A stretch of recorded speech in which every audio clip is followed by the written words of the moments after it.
2, 3, 4.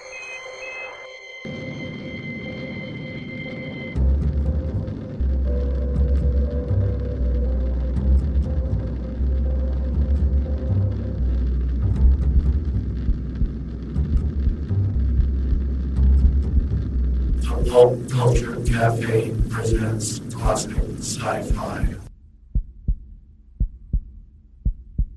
In just a moment, X-1. But first, after a hard day's work, there's nothing more welcome than an evening of variety entertainment. And that's just the tonic provided tomorrow night by NBC Radio.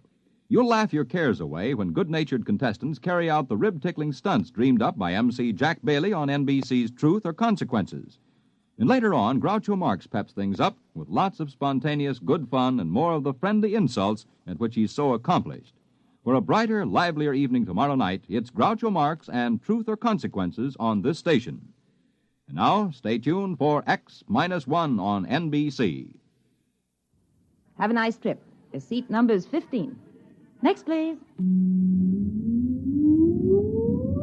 Countdown for blast off. X-5, 4, 3, 2, X-1, fire.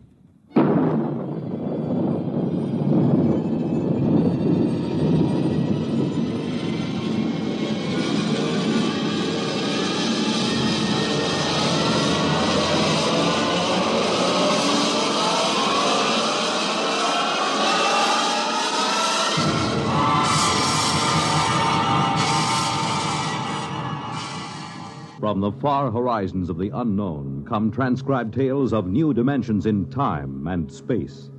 These are stories of the future, adventures in which you'll live in a million, could be years, on 1,000 maybe worlds. The National Broadcasting Company, in cooperation with Galaxy Science Fiction Magazine, presents X-1.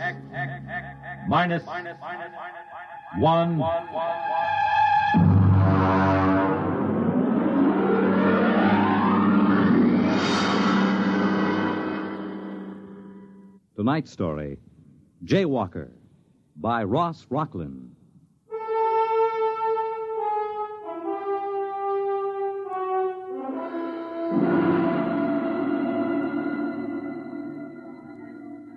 Intergalactic flight number 14 now loading at ramp 10. Intergalactic flight number 14 now loading at ramp 10. Please have your flight validation. You walk from the waiting room down the long ramp number 10. The flight pack is in one hand, the validation papers in the other. Other passengers chatter behind you. You turn a corner, and there's the ship. A cylinder of glistening silver aimed at the moon. You feel yourself carried up the moving stair to the gaping entrance lock. A pretty stewardess in a blue uniform smiles at you. Validation papers, please. Your papers, madam. Oh, papers? Oh, yes, here they are. Mm-hmm. Mrs. Marcia Foster. You feeling well, Miss Foster? Yes, quite well, thank you. We have to make sure. Once in a while, somebody slips aboard with another person's validation papers. What difference would it make if I felt well or not? Great deal, I'm afraid. You see, the effect of a free fall in space without gravity can do quite a bit of damage in certain glandular conditions. I see you've passed your physical. Yes, I'm quite all right. Fine. Have a nice trip. Your seat number is 15. Next, please. You walk down the carpeted aisle to the plasticon seat. Her words make a ringing pattern in your brain. Are you feeling well, Mrs. Foster? Mrs. Foster's feeling quite well, thank you. Mrs. Foster has passed her physical examination. There's only one thing wrong with the picture. You are not Mrs. Foster. Attention, please. Attention. In 1 minute, the flash walls will be raised around the ship. If for any reason a passenger is not feeling well or does not wish to make the trip, please speak up. 1 minute. You begin to wonder if you ought to go after all. You begin to think of how it happened. Why you're here, sitting in this silver vessel, waiting to blast off for the moon. What happened between you and Jack? What happened?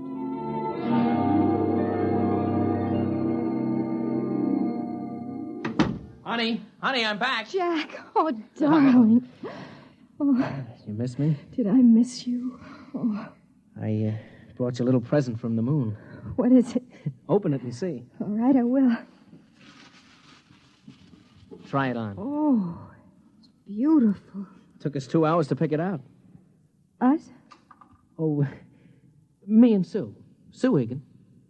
Well, who's she? Well, the stewardess on the ship. Oh? Well, how long has she been on the Earth-Moon run? Oh, I guess it's about a year now. It's funny you never mentioned her. Oh, haven't I? Well, what's the difference? It just seems odd. Hey. What? Well, you're not jealous, are you? Is she pretty? Oh, monstrous. 4 feet high and 3 feet around. And she has a big blue eye right in the middle of her forehead. Oh, you're insane. Come on, how about a kiss? No. Oh, lady, I've been away for 4 months. Sorry. I guess I'll just have to go back to Sue Egan and her 3 blue Oh, eyes. in that case. Here. Oh. I have been away a long time. Jack, I want to talk to you about that. Okay. But could it wait till tonight? I am taking you to dinner, Mrs. McLean. I'd rather talk about it now. Okay. Jack, we've been married for 6 years now. Is it that long? 7 in July. For the last 2, you've been skippering that rocket to the moon. I know. 3 weeks at a time, with only a week in between. Well, I do get a month vacation Jack, besides. that is no kind of life. Oh, Marcia, I don't know what I can do about You it. haven't tried to do anything about it. I guess you're right. Do you intend to try? Marcia, But I need to know. Marcia, flying is my whole life. But it isn't mine. I'm not going to spend 3 weeks out of 4 sitting here wondering if you'll come back alive. Oh, now that's ridiculous. Is it? What about my father who died on the Elsinore when it missed Mars? Your father died as the result of a space maneuver that no pilot in his right mind would try. They missed the planet. That could happen to anybody. They missed it because they tried to warp the ship around. I'm afraid I don't understand. Well, it isn't very hard to understand. A spaceship takes off with everything calculated to the last decimal point. It has exactly enough fuel to take it to a planet if it follows an exact course, an ironclad mathematical orbit. Well, Well, there was a Jaywalker aboard the Elsinore. a jaywalker. Well, that's what we call somebody who boards a ship knowing that he has no business doing so. In this particular case, it was a senator going to a convention on the moon. He had been taking endocrine treatments and kept it secret on his validation papers. He felt he had to attend this convention to muster some votes for his campaign. He didn't consider that he was jeopardizing his life. Well, I still don't see how they missed the planet. 6 hours out, the senator began to die. The effect of the free fall on his glands was catching up with him. And the only way to reverse that effect is to reverse the spin of the ship, turn it end over end. That creates artificial gravity, reverses the stress on the glands. The pilot took a chance. He did just that. Is that why they missed the planet? They lost their trajectory. By the time they recalculated their course, they'd passed Mars. They ran out of fuel and kept going until they fell into the gravity of the sun. And that couldn't happen today. A pilot would have to be out of his mind to try a maneuver like that. You wouldn't try it. Risk an entire ship to save the life of one fool? You wouldn't. Well, Marcia, I can't say I definitely wouldn't. Right now, it's inconceivable to me. Just as inconceivable for you to give up space flight for my sake. Isn't it equally inconceivable for you to put up with it for my sake? I've put up with it for 2 years. Jack, this is the end of it. Now, what exactly do you mean by I that? mean, you have to decide whether you want a marriage and a family or a career as a space jockey. Well, why do I have to decide? Why can't I have both? Because I won't live this way. Nobody else does except a handful of wives whose husbands are crazy enough to have picked a profession like this. Well, you knew this was my profession when you married me. I didn't know it was like this. Marcia, what you're asking me to do, I simply can't do. Wouldn't make you happy if I did. I'd just be walking around resenting you. Now, come on. Let's have dinner and forget this for a while. No. We're not having dinner. You'd rather stay home tonight? No. I'm going to Los Angeles to my mother's house. What? I have tickets on the 6 o'clock flight. Tonight? Yes. Jack, I'm quite determined. I've made up my mind that I'd put it to you squarely, and if you refused, I was leaving. Just like that? Yes. I've had all I can take. Marsh, for heaven's sake, can't we talk this over and make some kind of a compromise? There is no compromise, Jack. It's all very exciting for you, tearing back and forth to the moon with glamorous stewardesses and all sorts of celebrities, but sitting here waiting isn't much fun for me. Well, you could get a job, you could develop some interest. That isn't why I married you. I want a home and a family and a man who comes home every night and talks to me about little unimportant things. And I'm not that man. No. No, you're not. Okay. What are you doing? I don't like people walking out on me, so I'm leaving first. Would you mind telling me where you'll be? I don't know. You can reach me through Intergalactic if you change your mind. Marcia, maybe we'll both be better off. We didn't have much of a home life anyway, just the two of us. Oh, I'm sorry. I didn't mean that. I know how you feel about not having children. Goodbye, Marsh.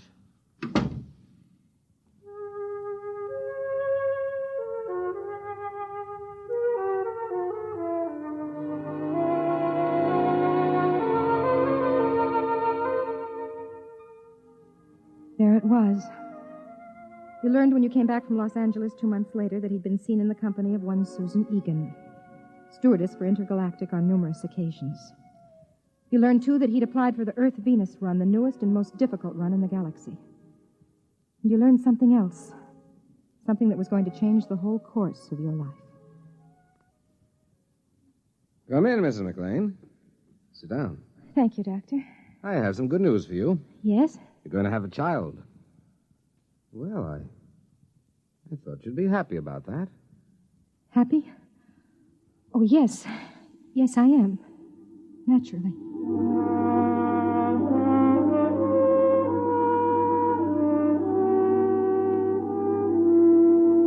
You debated for a long time, and then you called the Intergalactic office.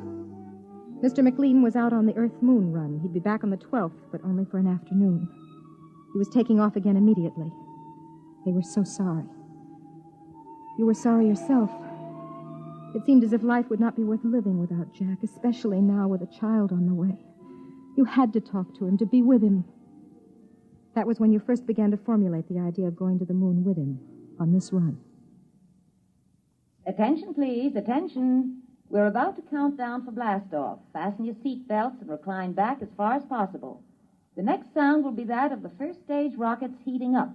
Do not be alarmed by the vibration of the ship. From the bulkheads overhead everywhere comes the deep rumbling sound. Some of the passengers look anxious, some excited. Some leaf casually through magazines as they lie on their backs in the reclining seats. Those of you who've never been in rockets will find it an experience that will make you proud to belong to the human race. Countdown for blast-off. X -5, -4, -3, -2, -1, 0.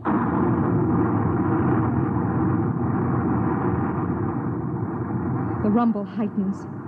All emotion leaves you. Cold, ravening fear takes over. You try to close your eyes, your ears against it, but your mind won't respond. You look out the port, and the scene is suddenly splashed with a rushing sheet of flame that darkens the sky and is torn from your vision. Snatched away, the buildings, the trees, the roads vanish. A great, soft, uniform weight presses down on you. You push with all your might, but it smothers you, presses your back, drives your blood down, down inside of you. And then, quiet. We are now 102 miles over New York City. You may unfasten your safety belt. The pull of gravity will no longer trouble you. You unfasten the safety belt and sit in the seat, wondering what to do next. Ladies and gentlemen, welcome to Intergalactic Flight number 14 out of New York Rocketport, destination Moon. I'm your hostess, Miss Susan Egan. Your pilot for this flight is Captain Jack McLean. Our position at the moment is approximately 550 miles above Earth, and in less than 1/2 hour, we'll be in free fall, completely without gravity. Our speed is currently 29,000 miles per hour. We should arrive at Moonport at exactly 6 p.m. tomorrow, Earth time. I wish you a pleasant voyage. If there's anything you need, Intergalactic is at your service.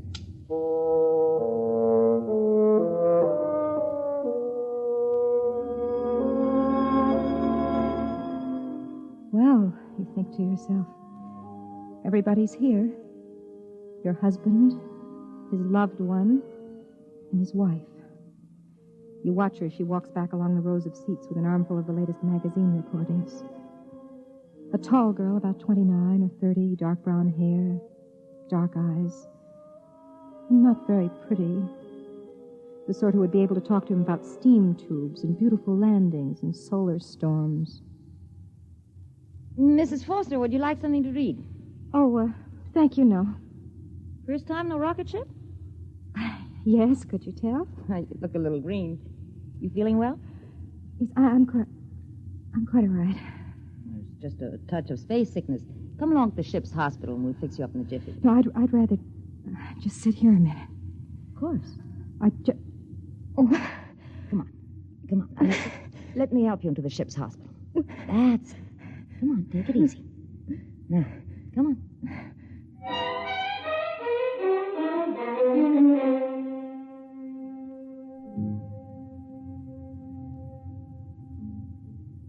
Now, you just lie down there. How are you feeling? I'm scared. There's nothing to be afraid of. I think there is. What is it? I'm pregnant. What? I faked my validation papers.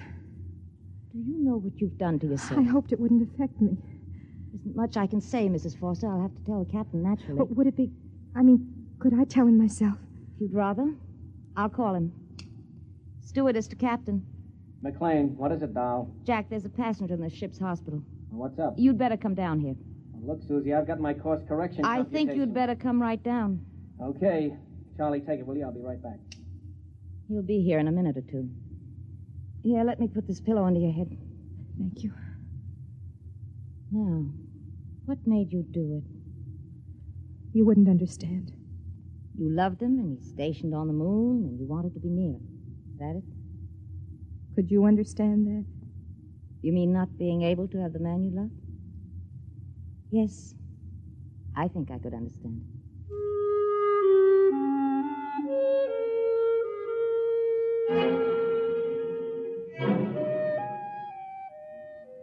You wanted to scream at her, to claw at her face. She was going to live, and you were going to die. She was going to share a life with Jack when you were only a dim sort of memory in his mind. He came in, moving fast with that kind of schoolboy gait of his. His dark face was frowning, but handsome as ever. Now, just why did you... Marcia, honey. Hello, Jack. Well, what are you doing aboard? Sue, this is my wife. Marcia, this is Sue Egan. Oh, hello. I'll be getting out. Excuse me. What's going on? Jack, sit down. I want to tell you something. I'd like to say something first, Marsh. I've had a chance to do a lot of thinking lately.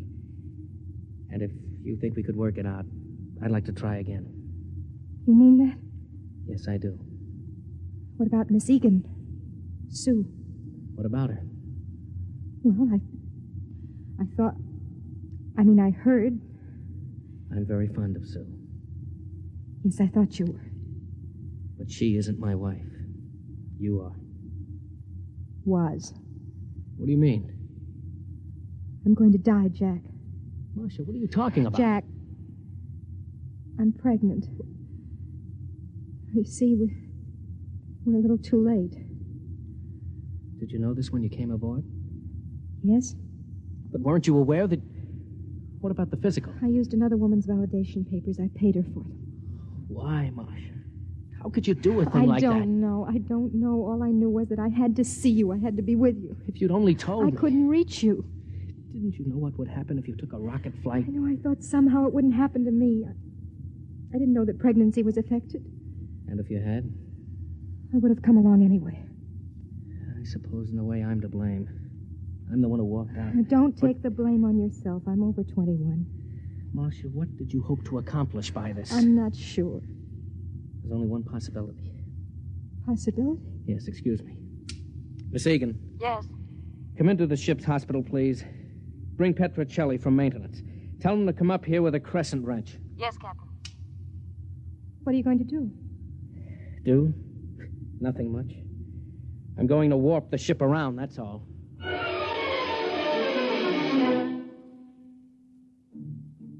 Petrocelli was a big, easygoing man.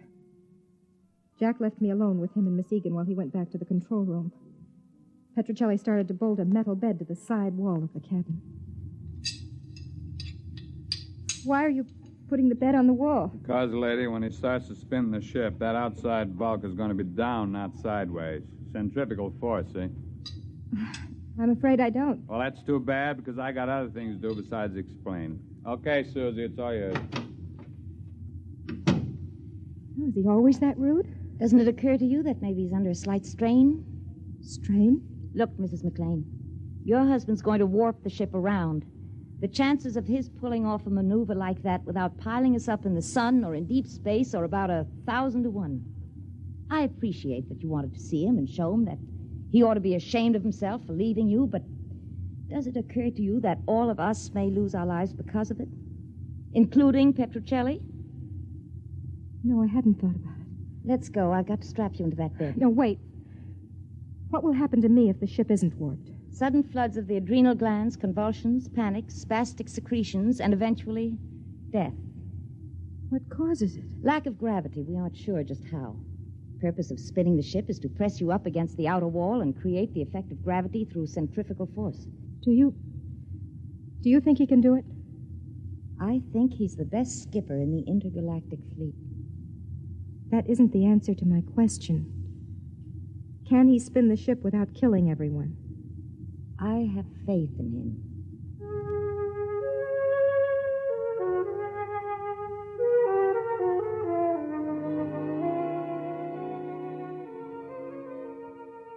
She loved him. She had faith in him. And you to whom he was married, you who carried his child inside you, did you have faith in him? Everything set in here? Yes. Good. Jack, could we talk alone for a minute? Only a minute. We have to get the new data into the computers. Susie, will you excuse us, please? Yes. Well? Jack, don't do it. Marcia. I mean it. You've no right to risk all those lives just for me. Marsh, I'm captain of this ship. I do as I see fit, and I can't do otherwise. But it isn't fair to them. It isn't fair to you. When we're born into this life, we don't make any agreement that says everything is going to be fair and equitable. I refuse to let you do it. You can't stop me. I'll take my life.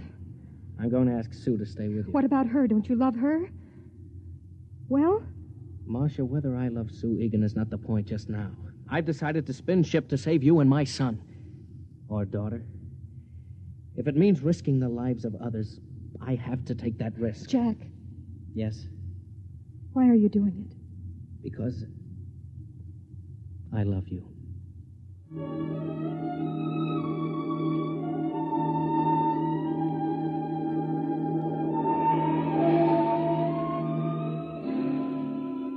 It seemed to me during the next hour, through the haze of the drug they gave me, that I could see him. There was the curved silver board. Before it sat Jack, hunched like a harried bookkeeper on the last day of the month. Okay, Charlie. We'll come to the moon obliquely at 0.307. We pass it, stop, spin the ship over once to check speed.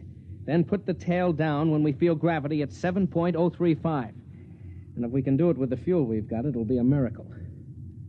All right, start the calculators. Engine room, reverse tubes. Reverse tubes. Wait for new course vector 7073. Ready for new course vector. Set firing formula 2635726. Firing formula ready. Coming into course vector. Counting down. 7077. 76. 76. 75. 75. 74.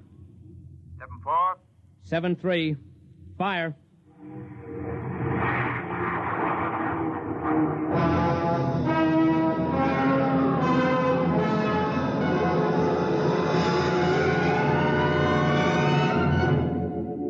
You don't recall much after that. There's the bulkhead pressing against you like a magnet, pressing harder and harder. Then there's the needle, and then sudden relaxation. Through it all, the stars and the moon and Jack and Sue Egan dance in a pattern of mist, and the words come back to you from long ago. The things he said to you when you were both in love many years ago. When I fly the ship, it seems that all Earth watches me through your eyes. A man comes to love the things he has to fight for, I guess. How is she? Hold tight, Marcia. Hold tight to me. She calls you Marcia. This woman who hates you, who loves your husband. She calls you Marcia. Marcia. Marcia. Marcia.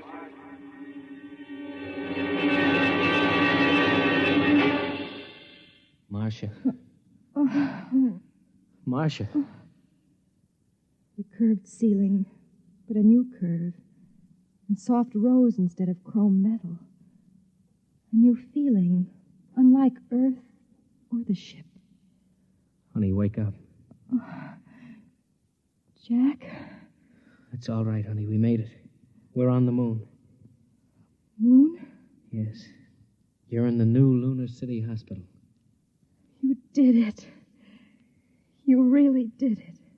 Well, I've been telling you for years that I was the best pilot in the fleet. Oh, you don't have to pretend. I know how you must feel about what I did. I'm not pretending. I was a selfish coward. I wasn't concerned about anything but my own happiness. Marcia, there isn't any absolute scale for courage or kindness or goodness. I couldn't pretend to judge you or anybody else. I only know that I believe you're a good person. And I love you. With your faults and your good points. I just wanted to be with you, Jack. That's all I ever wanted. I'm sorry I'm not brave and strong like Susan or you or the others. Oh, honey, nobody expects you to be. Come on now. You've got to save your strength. We've got to take good care of you.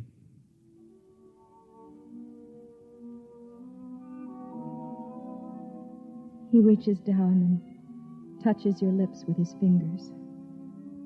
It's like a benediction. You know that you'll never again question his right to do the things that fulfill him. To take a silver ship above the earth and guide it to new planets. Our child will be born on the moon, you whisper to him, and our grandchildren in the stars.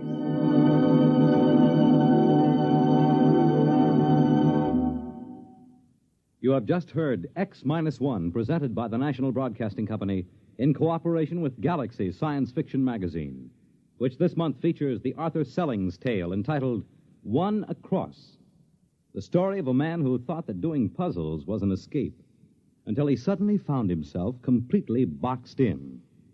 Galaxy Magazine on your newsstand today.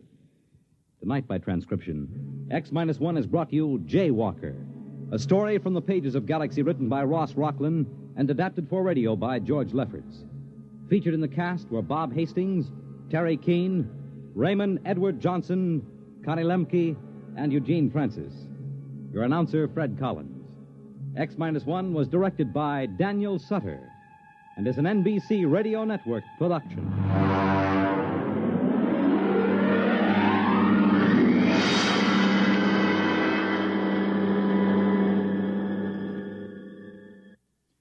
Next week, the story of the journey that had no end, of a ship that had traveled so long through space that none aboard her could remember their destination or even wonder where they were going.